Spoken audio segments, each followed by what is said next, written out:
Hi, my name is Cameron. I'm a student physical therapist, and today I'm going to practice my hands-on skills with a patient in supine or sitting in a non-weight-bearing position.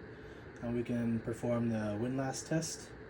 Um, we will extend at the MTP joint of the big toe and flex at the IP joint.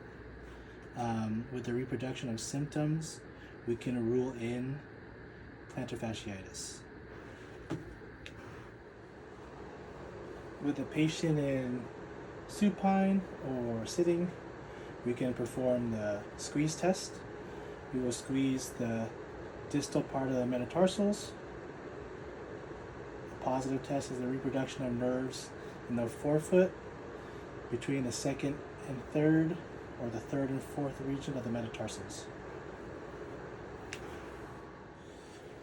With a patient in supine or sitting with their foot off the table, we can assess the mobility of the mid-tarsal joint. So we would palpate the fifth metatarsal, following it up to the next bone, inverting the calcaneus. We will lock the joint. We'll have less motion. Everting the calcaneus, we will unlock, and we will have more mobility.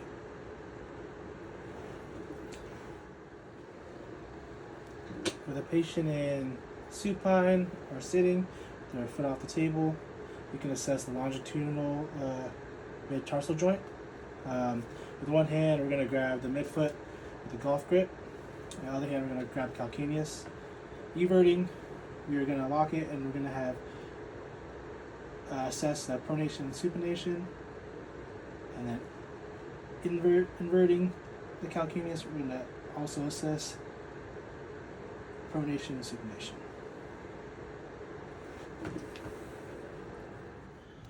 To find the arch height ratio, we will measure the full length of the foot from the calcaneus to the longest toe. That is 23 centimeters. And then we will measure halfway of the length of the foot and go from and measure the dorsum to the floor at 11.5. So we will have 6 centimeters. And to find the arch height ratio, we'll divide 6 divided by 23.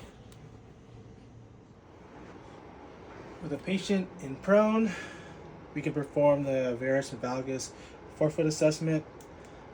We will hold the talus and the medial and lateral sides, palpating the fifth metatarsal, bringing the foot into inversion and eversion.